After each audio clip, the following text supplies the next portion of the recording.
In the annals of South African music and entertainment, few artists have captured the hearts of the nation as profoundly as Zola 7. With his dynamic blend of kwaito music and powerful storytelling, Zola became a cultural icon in South Africa during the early 2000s. However, like many celebrities, he faced personal and professional challenges that led to his downfall. In this video, we will explore the rise and fall of Zola 7, a musician whose journey serves as a pivotal reminder of the perils of fame and fortune. Now, without further ado, let's get started with the video.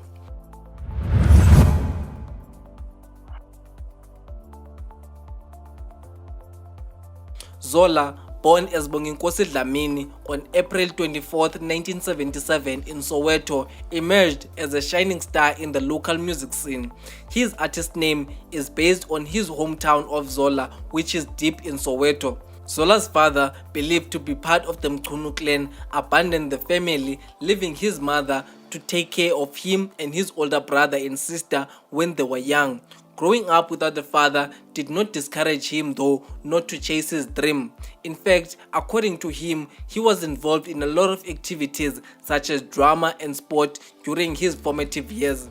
His involvement in drama was beneficial to his career as he landed an acting gig at Yizo Yizo as Papa Action in 1999.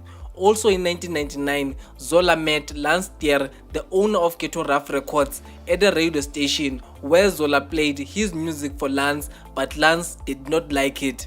Zola was there and he had these headphones on and he said, "You gotta listen to this, you gotta listen to this." And then I'm, "Oh, okay, fine." But the interview's happening over there. Yeah. And I, okay, fine, put it on. And I'm listening, and he's got big dreads. The dreads are like this big. They're the biggest dreads you'll ever see.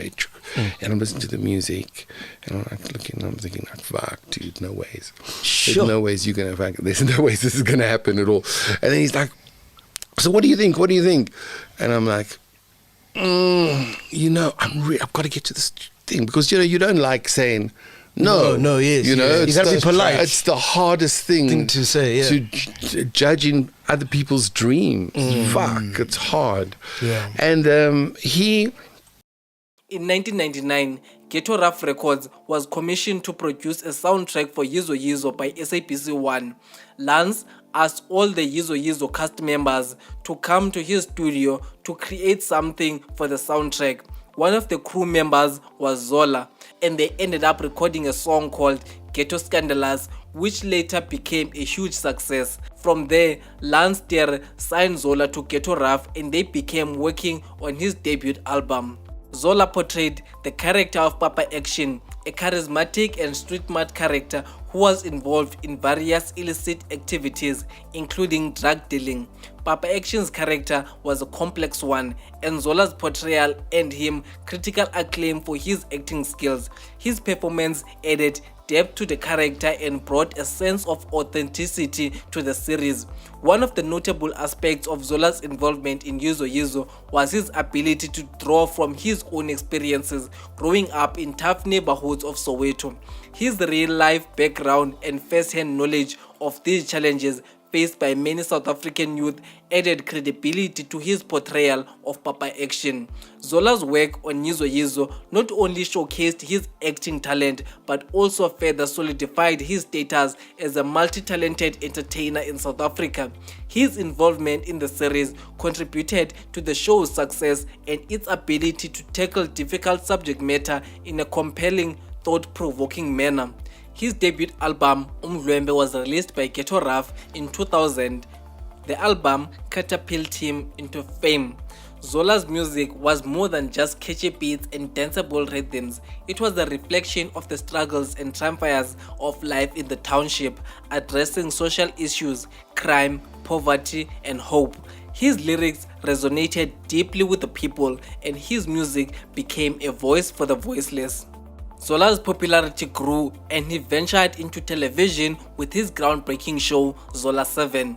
The program not only showcased his musical talents but also his commitment to community upliftment, often featuring heartwarming stories of helping ordinary South Africans facing various challenges.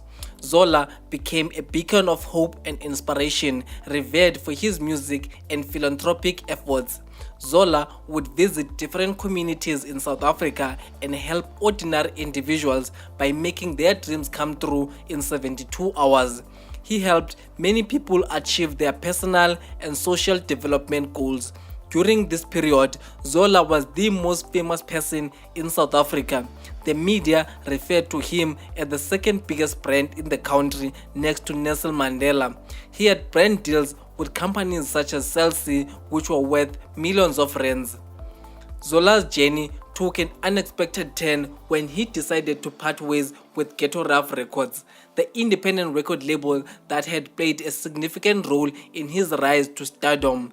This decision marked a crucial moment in his career as he left behind a partnership that had been instrumental in his career's success. After leaving the label, there were many scandals about Zola in the media. Almost every week, there was something new that he had done, whether it's his baby mama claiming he is not supporting his kids, fans claiming that he is rude, or event organizers complaining for his hard to work with behavior. According to Zola, the reasons behind his bad publicity then was because his former record label, Ghetto Rough, was paying journalists, including his baby mama, to spread false allegations about him. How bad was the assassination on your career from the media that you say? Because back then, bro, like they were going at you every weekend. I cannot be assassinated. It's impossible to kill Zola. But that boy called Nwako Malachi, and that girl called Nombuso Zondi, and that girl called Cassandra Goodloser, they had a personal vendetta against me. And they used the resources of the companies that they were working for to try and attack my career. It's just that the fact that it didn't happen. Yeah, didn't land. Yeah, I even ended up in court at some point with this boy, Ungwako Malachi, who, by the way, turned out to be working no lands with one of my baby mamas. Huh? How so? Yeah? How so? Because Ulans was paying them. Paying them to do what? To do what they, because I'd left the company. So he was paying your baby mama? Yes, I even saw the contract. To speak ill of you? Yes, and the contract came from Media 24. Damn it. So when I left the company, people started now attacking me directly because they were being paid elsewhere. The reasons behind Zola's departure from Ghetto Rough somewhat remain shrouded in mystery, as he has not publicly disclosed all the details. However, contractual disagreements may have contributed to this significant career move. Lance of Ghetto Rough, on the other side, believes that Zola got too big-headed and fame and women went into his head. When Zola left Ghetto Rough, his music was everywhere. His Zola 7 show was still running on SABC 1 and he was still doing shows all over the continent. Following his departure from Ghetto Rough, Zola's career took an unexpected sudden decline. The absence of the label's support and resources left him in a challenging position. He struggled to maintain the same level of visibility and commercial success he had previously enjoyed. Zola's decision to leave Ghetto Rough was a pivotal moment in his career, one that marked the beginning of a sudden and unexpected collapse. While the exact reason for his departure may remain unknown, it is clear that the absence of the label's support had a profound impact on his career trajectory. Zola's personal life also faced turmoil. He grappled with financial issues, legal troubles, and the weight of public expectation.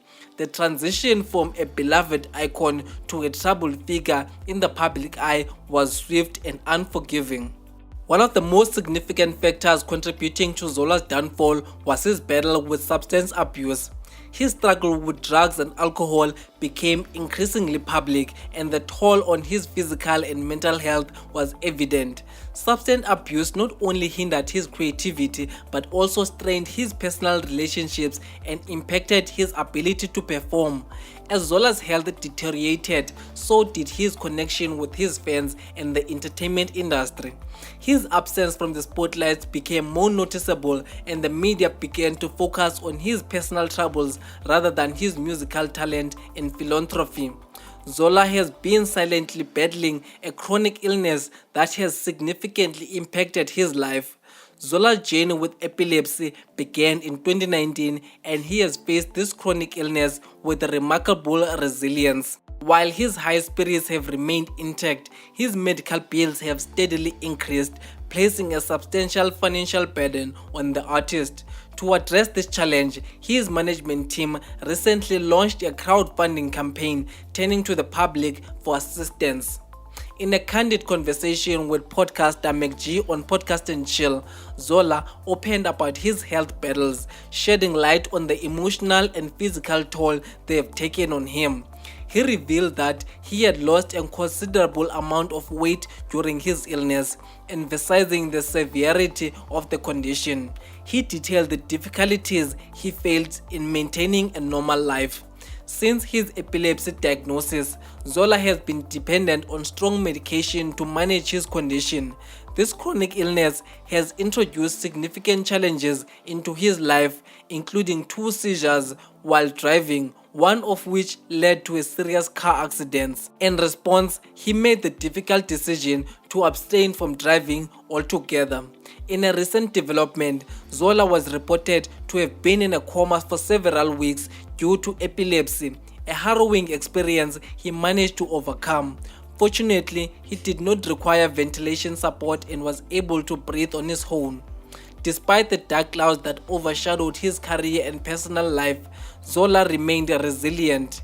He recognized the need for change and sought rehabilitation for his substance abuse issues. This step marked the beginning of his journey towards redemption. While his music career may not have regained its former glory, Zola's commitment to self-improvement and recovery is commendable. He has been vocal about his battles and the importance of seeking help for addiction. Through his experiences, he continues to inspire others who may be facing similar challenges. Zola's rise to stardom and subsequent downfall is a pivotal chapter in the history of South African music and entertainment. His story serves as a reminder that the challenges that fame and fortune can bring, especially when coupled with personal struggles and substance abuse, can be hurtful. Despite setbacks and the shadows that have loomed over his career, Zola's resilience and commitment to redemption demonstrate the enduring spirit of a true artist. His journey, while marked by adversity, offers hope and inspiration to those who may be battling their own demons. As Zola continues to navigate the complexities of life and the entertainment industry, his story serves as a testament to power of self-reflection, growth, and potential for a bright future, not only for himself, but for all those who have been touched by his music and his message. For Wave Entertainment, I am Capitizi. Be sure to like the video and subscribe to the channel. Tell us in the comment section, what do you think about Zola 7's rise? Do you think maybe in the future he might come back and regain his dominance in the industry, or you think his days of dominance are gone? I don't know, man. Whatever you think, put it in the comment section. I shall respond with my own thoughts. Until next time, guys, I love you long time.